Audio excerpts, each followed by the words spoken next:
अस्सलाम वालेकुम जी नाजरीन। पॉडकास्टिंग के चौथी एपिसोड के साथ मैं हाजिर हूँ। आज के नए मेहमान हैं सर मुजीबर रहमान, जो कि एक एक्सपर्ट प्रोजेक्ट मैनेजमेंट और डिजिटल मार्केटर हैं। तो चलिए सेशन का आगाज करते हैं। अस्सलाम वालेकुम सर, क्या हाल आपका? वालेकुम सलाम। अल्लाह का शुक्र है, अल्हम्दुलिल्लाह। जी सर, सबसे पहले अपना इंट्रोडक्शन कराइएगा। अच्छा जी। मेरा इंट्रोडक्शन ये है कि जी मैं प्रोजेक्ट मैनेजमेंट ट्रेनर हूँ। मैं खुद पीएमपी सर्टिफाइड हूँ। पीएमआई एक इंस्टीट्यूट है यूएसए में, उनका एक सर्टिफिकेट होता है पीएमपी, प्रोजेक्ट मैनेजमेंट प्रोफेशनल। तो प्रोजेक्ट मैनेजमेंट की फील्ड में इस सर्टिफिकेट को सबसे बेहतर सर्टिफिकेट, सबसे अच्छा सर्टिफिकेट माना जाता है। मैं वो पीएमपी सर्टिफाइड हूँ और मैं लोगों को प्रोजेक्ट्स मैनेज करने में और प्रोजेक्ट मैनेजमेंट की ट्रेनिंग देता हूँ और हेल्प करता हूँ लोगों की। माशाल्लाह, बहुत अच्छी बात है। जी सर, आपसे प्रोजेक्ट मैनेजमेंट के हवाले से पूछूंगा। सबसे पहले आप बताइएगा, प्रोजेक्ट मैनेजमेंट प्लान के आम अज्जा कौन से हैं? देखो यार, प्रोजेक्ट मैनेजमेंट प्लान जो है ना, उसमें बहुत सारी चीज़ें आ जाती हैं। अगर हम बिल्कुल पीएमपी की ज़बान में देखें तो इसमें 10 से 12 चीज़ें हैं, जिसमें आप कॉस्ट को मैनेज कर रहे हो, क्वालिटी को मैनेज कर रहे हो, टाइम को मैनेज कर रहे हो, स्कोप को मैनेज कर रहे हो। और इसके अलावा भी काफ़ी कुछ आ जाता है, जैसे रिस्क, रिसोर्सेज, प्रोक्योरमेंट। तो कुल मिलाकर ये आपके 12 पॉइंट्स बन जाते हैं, जिन सब चीज़ों को मिलाकर आप एक प्रोजेक्ट मैनेजमेंट प्लान बनाते हैं। ठीक हो गया।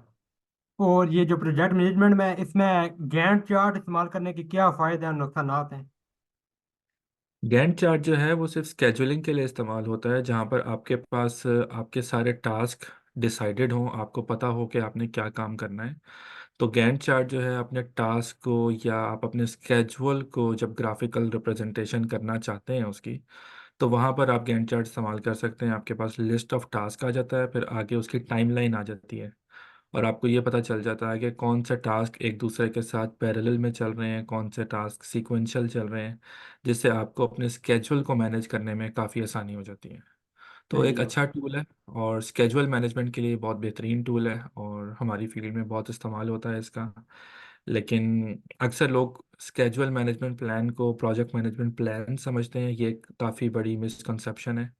तो project management plan is totally different from schedule management plan. Schedule management plan में गैंट चार्ट एक इम्पॉर्टेंट डॉक्यूमेंट होता है।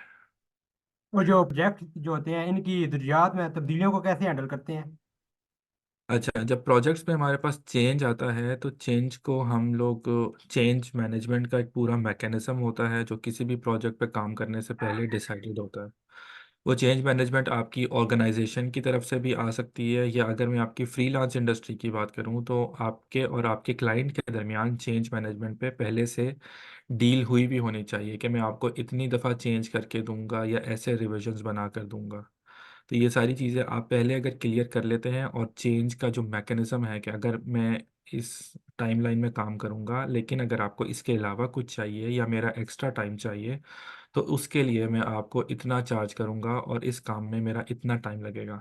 तो इस तरह की बातें पहले से हम लोग डिसाइड कर लेते हैं प्रोजेक्ट्स में, ताकि बाद में कोई एम्बिग्विटी या क्लाइंट के साथ रिलेशनशिप ख़राब ना हो। सही हो गया। और ये बताइएगा कि जो प्रोजेक्ट टीम्स हैं, टीम के अरकान होते हैं और स्टैक और हैं, उनके दरमियान जो राब्ता होता है, उसको कैसे बेहतर बनाते हैं? इसमें हमारे पास सबसे पहले हम लोग कैलकुलेट करते हैं कम्युनिकेशन चैनल्स। जितने हमारे टोटल स्टेक होल्डर होते हैं उसके कम्युनिकेशन चैनल्स निकाले जाते हैं कि कितने चैनल्स बनेंगे कम्युनिकेशन के लिए। फिर उसके बाद एक एक चैनल पर काम किया जाता है, देखा जाता है कि कौन से चैनल पर कौन सी टेक्नोलॉजी इस्तेमाल होगी, कौन सी स्ट्रेटजी इस्तेमाल होगी, और वो जो पर्टिकुलर स्टेक होल्डर है उसकी कितनी इम्पोर्टेंस है, या उस पर्टिकुलर स्टेक होल्डर की क्या वैल्यू है प्रोजेक्ट में, उसके हिसाब से पूरी कम्युनिकेशन स्ट्रेटजी डिसाइड होती है। सही हो गया। और फ्यूचर में आप ये जो स्किल्स है प्रोजेक्ट मैनेजमेंट, इसको आप कहाँ पर देख रहे हैं? क्योंकि आजकल ज़्यादातर न्यू स्किल्स आ रही हैं। तो ये स्किल्स कैसे नए आने वाले लोगों के लिए बेहतर साबित हो सकती है? प्रोजेक्ट मैनेजमेंट फ्यूचर है ही प्रोजेक्ट मैनेजमेंट का, क्योंकि आप देखो कि आईटी की जो फील्ड है वो बहुत तेज़ी से ग्रो कर रही है और प्रोजेक्ट मैनेजमेंट का आईटी में बहुत ज़्यादा काम है। और जैसे जैसे नए प्रोजेक्ट्स आते जा रहे हैं, उनको मैनेज करने वालों की ज़रूरत जो है वो बढ़ती जा रही है। और माइक्रोसॉफ्ट के मुताबिक अगले 3 सालों में 27 लाख प्रोजेक्ट मैनेजर्स चाहिए होंगे दुनिया में, जितने आज हैं उससे ज़्यादा, मतलब 27 लाख मज़ीद प्रोजेक्ट मैनेजर्स चाहिए होंगे अगले 3 सालों में। तो बहुत अच्छी तेज़ी से ग्रोइंग फील्ड है। अगर आप लोग इस फील्ड में आना चाहते हैं तो बहुत अच्छा है। स्पेशली अगर आपका आईटी बैकग्राउंड है और आईटी में काम कर रहे हैं, तो मैं कहता हूँ कि पीएमपी सर्टिफिकेट और प्रोजेक्ट मैनेजमेंट से रिलेटेड कोई भी सर्टिफिकेट अगर आप कर लें तो उससे आपको अपनी फील्ड में और अपने एक्सपीरियंस को दिखाने में फ़ायदा होगा। सही हो गया।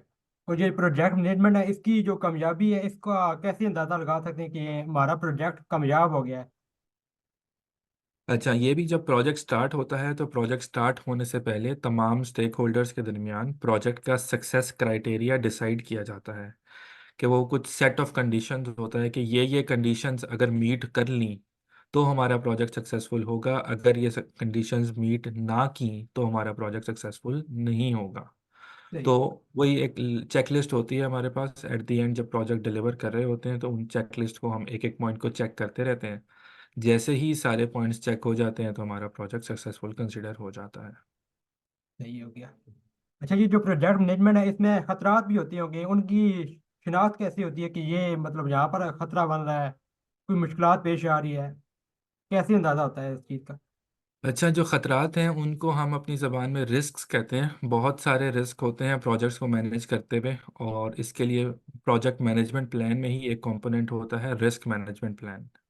तो हम रिस्क को मैनेज करने के लिए एक प्लान बनाते हैं जिसमें बहुत सारी इन्फॉर्मेशन हमारे पास्ट एक्सपीरियंसेस से आ रही होती है। कुछ हम प्रिडिक्टिव एनालिसिस और ट्रेंड्स को देखकर उसमें रिस्क को एनालाइज करते हैं।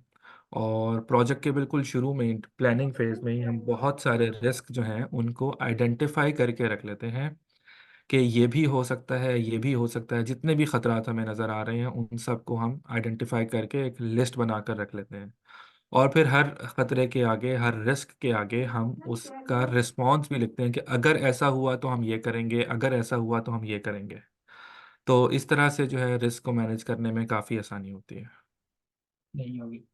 अच्छा सर, आपको तो काफ़ी टाइम हो गया इससे फील्ड में आए हुए, तो आप नए जो आने वाले लोग हैं उनको क्या कोई मोटिवेशन बताएंगे कि मतलब ओके उन्हें क्या किस किस तरह के मुश्किलात का सामना करना पड़ सकता है? देखिए, मुश्किलात का सामना तो ज़ाहिर है आपकी फ़ील्ड पे डिपेंड करता है कि आप किस फ़ील्ड में काम कर रहे हैं। हर फ़ील्ड की अपनी नौइयत की मुश्किलात होती हैं। लेकिन ये कि प्रोजेक्ट मैनेजमेंट की अच्छी बात ये है कि प्रोजेक्ट्स हर फ़ील्ड में हो रहे हैं। चाहे आप फ्रीलांसिंग में हैं, चाहे आप डिजिटल मार्केटिंग में हैं, चाहे आप आईटी में हैं, चाहे आप कंस्ट्रक्शन में हैं या इंजीनियरिंग में हैं या मेडिकल में हैं, किसी भी फील्ड में हैं, आपको रोज़ किसी ना किसी प्रोजेक्ट से गुजरना पड़ता है। और अगर वहाँ पर आप अपने क्लाइंट्स को, अपने स्टेक होल्डर्स को अच्छी तरह मैनेज कर सकते हैं और अच्छी तरह सेटिस्फाई कर सकते हैं, तो वही आपके प्रोजेक्ट के लिए और आपके लिए, आपकी ग्रोथ के लिए बेहतरीन हो सकता है। तो उसके लिए आपको ये करना चाहिए कि प्रोजेक्ट मैनेजमेंट को पढ़ना शुरू कर दें। कहीं से भी ऑनलाइन यूट्यूब पे फ्री वीडियोस, बहुत सारी फ्री बुक्स हैं। हमारी वेबसाइट है सिखाना सीखो.com, आप उस पे जाकर बहुत सारे फ्री ट्यूटोरियल्स उस पे मौजूद हैं, आर्टिकल्स मौजूद हैं, कुछ फ्री प्रोडक्ट्स मौजूद हैं, टेम्पलेट्स हैं, डॉक्यूमेंट्स हैं। वहाँ जाकर भी आप प्रोजेक्ट मैनेजमेंट की जो बेसिक नॉलेज है वो हासिल करना शुरू कर सकते हैं। जैसे ही आपको लगता है कि हाँ, अब आप एक किसी प्रोजेक्ट मैनेजमेंट वाले लेवल पर आ गए हैं, तो फिर वहाँ पर आकर आप अगर कोई अच्छा सर्टिफिकेट या कोई अच्छा पेड कोर्स कर लें प्रोजेक्ट मैनेजमेंट के हवाले से, तो इट काफ़ी उससे आपको फ़ायदा हो सकता है अपनी फील्ड में। ठीक हो गया। अच्छा सर, ये जो आपने अपनी वेबसाइट्स बताई है, यहाँ से जी मतलब काफ़ी कुछ लोगों को मतलब सीखने का मौका मिल सकता है, जो लोग जी, यहाँ बिल्कुल, गए। काफ़ी कुछ सीखने का मौका मिल सकता है। उस पे आर्टिकल्स हैं और उस पे जॉब्स के हवाले से भी चीज़ें हैं कि आपने प्रोजेक्ट मैनेजमेंट में जॉब कैसे लेनी है। अगर आपको प्रोजेक्ट मैनेजमेंट की फील्ड अच्छी लगती है तो उसमें बिल्कुल ज़ीरो से लेकर आपने एंड तक, प्रोफेशनल बनने तक ग्रो कैसे करना है, क्या स्टेप्स हैं, हर चीज़ के बारे में उस पे आर्टिकल्स और इन्फॉर्मेशन मौजूद है। नहीं हो गए। जैसे आपने बताया ना कि ये स्किल हर तरह के मतलब शोबे में इस्तेमाल हो रही है, तो जो लोग किसी दूसरे शोबे में काम कर रहे हैं, किसी की डिजिटल मार्केटिंग स्किल्स है या कोई और स्किल्स है, तो वो हम्म। साथ में अगर प्रोजेक्ट मैनेजमेंट की तरफ आना चाहें तो वो आ सकती है ना? जी जी, बिल्कुल, मैं यही बता रहा हूँ कि हर फील्ड में इसका इस्तेमाल है। लेट्स से कि मैं डिजिटल मार्केटिंग की बात कर लेता हूँ। मैं देखता हूँ कि हमारे पाकिस्तान में बहुत सारे बच्चे हैं जो डिजिटल मार्केटिंग एक्सपर्ट हैं और वो काम कर रहे हैं क्लाइंट्स के साथ। और उन लोगों को यही मुश्किलात आ रही होती हैं कि जी क्लाइंट नाराज़ हो गया, काम टाइम पर डिलीवर नहीं हुआ, या इस तरह के छोटे मोटे इश्यूज जो हैं उनके साथ आ रहे होते हैं। तो अगर वो प्रोजेक्ट मैनेजमेंट को समझ लें और समझ लें कि उन्होंने क्लाइंट को कैसे डील करना है और काम को कैसे टाइम पे डिलीवर करना है, कॉस्ट को कैसे क्लाइंट के साथ कैसे हमने कॉस्टिंग करनी है, अगर कोई बंदा अभी कम पैसों पे काम कर रहा है क्लाइंट से ज़्यादा पैसे कैसे लेने हैं, तो ये सारी चीज़ें आपको प्रोजेक्ट मैनेजमेंट में सिखाई जाती हैं। जी सर, बहुत शुक्रिया आपका। आपने इतना अच्छा मतलब गाइड किया प्रोजेक्ट मैनेजमेंट के वाले से। चलिए ठीक है, फिर सारे इस सेशन का हम खत्म करते हैं। Thank Allah you. हाफिज़। अच्छा ठीक है लगा सर। आपसे बात करके। अल्लाह जी, हाफिज़। अल्लाह हाफिज़, शुक्रिया।